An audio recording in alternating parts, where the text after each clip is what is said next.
राज्यातील जिल्हा बँका या कर्जमाफीच्या फेऱ्यामध्ये अडकल्यात। पीक कर्जाची थकबाकी 28,606 कोटींवर गेली आहे।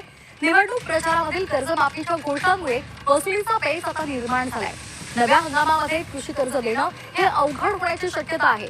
राज्यातील पीक कर्जाची थकबाकी डिसेंबर अखेर 28,606 कोटींवर पोहोचली आहे। निवडणूक प्रचारामधील कर्जमाफीच्या घोषणांमुळे वसुलीचा पेच सुद्धा निर्माण झालाय आणि त्यामुळे आता जिल्हा बँका अडचणीमध्ये सापडलेल्या असून नवा हंगाम त्यामध्ये पीक कर्ज देणं हे अवघड होईल अशी शक्यता वर्तवली जाते। तर हे सर्व वादंग उठलं आहे ते म्हणजे निवडणुकीच्या अगोदर शेतकऱ्यांची कर्जमाफी आम्ही करू या घोषणेमुळे। त्यामुळे आता नवीन कर्ज सुद्धा काढायला एखादा शेतकरी गेला तर जिल्हा सहकारी बँका म्हणतात हे कर्ज देऊ शकत नाही किंवा दिलं तर ते कमी प्रमाणात देऊ, म्हणजे कमी व्याजाचं देऊ। त्यात आणखीन एक गंभीर प्रश्न बँकांसमोर उभा झालेला आहे, तो म्हणजे ज्यावेळेस शेतकऱ्यांकडे या बँका पैसे वसुलीला जातात त्यावेळेस बँकांना वसुली करण्यास अडचणी येऊ राहिल्या आहे। असं का झालं याचं मी कारण पहिल्यांदाच सांगितलं की निवडणुकीच्या अगोदर येणाऱ्या सरकारने किंवा न आलेल्या सरकारने म्हणजेच दोन्ही सरकारांनी घोषणा केलेली होती तुमचं सरकार आल्यानंतर आम्ही शेतकऱ्यांची कर्जमाफी करू। आता दोन्हीपैकी एक सरकार तर आलेलं आहे।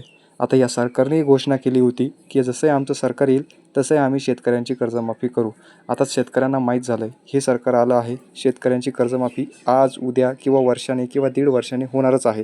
त्यामुळे कर्ज भरून काय फायदा, आपलं कर्जमाफ होणारच आहे, त्यामुळे न भरलेलं बरं।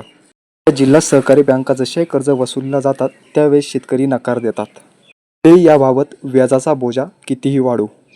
जिल्हा सहकारी बँकांची जर का वसुलीची रक्कम बघितली तर ती झालेली आहे 28,606 कोटी रुपये। खूप मोठी रक्कम आहेत आणि या रकमेवर ते खूप मोठ्या प्रमाणावर वाढत आहे। निवडणुकीच्या अगोदर घोषणा झाल्यामुळे शेतकरी तर सोडा परंतु कर्जाचा हप्ता सुद्धा सध्या भरत नाहीये। बँकांसाठी ही समस्या तर निर्माण झालेलीच आहे, परंतु आता सरकारवर सुद्धा दबाव वाढलेला आहे। याबाबत सरकारवर सुद्धा दबाव वाढत आहे, त्यामुळे सरकारला आता शेतकऱ्यांविषयी निर्णय घेणं भागच पडणार आहे। सरकारने आता शेतकऱ्यांच्या कर्जमाफीविषयीचा निर्णय लवकरात लवकर घेणे खूप गरजेचे ठरणार आहे। असं झालं नाही तर हा शेतकऱ्यांवरचा बोजा म्हणजे सरकारवरचा बोजा आहे त्याला कळून चुकेल। आता त्यातले त्यात एखाद्या जर का नवीन शेतकऱ्याला जर का कर्ज घ्यायचं ठरलं तर समोर सुद्धा अडचणी निर्माण होत आहे, कारण की बँका आता शेतकऱ्याला कर्ज देण्यासाठी कानकूच करत आहे। ज्या शेतकऱ्याला खरंच कर्जाची गरज आहे ते कोणत्या कारणासाठी असू द्या ते आता मिळणं अवघड होऊन बसलेलं आहे।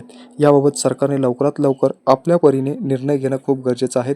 एकतर शेतकऱ्यांची कर्जमाफी संपूर्णपणे करणे गरजेचे आहे किंवा काही का होईना प्रमाणात शेतकऱ्यांना कर्जमाफ देणं खूप गरजेचं आहे।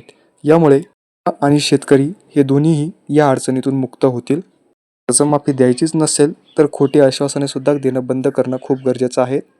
खोट्या आश्वासनामुळे एकतर शेतकरी बुडतील नाहीतर बँका बुडतील। विरोधक आपल्या परीने जे ते प्रयत्न करत आहे शेतकऱ्यांची कर्जमाफी व्हावी यासाठी सुप्रिया सुळे सुद्धा करत आहेत, भले असो ते विधानसभेत असो नाहीतर संसदेमध्ये असो। विषयी काय अपडेट आली तर तुमच्यापर्यंत पोहोचवली जाईल।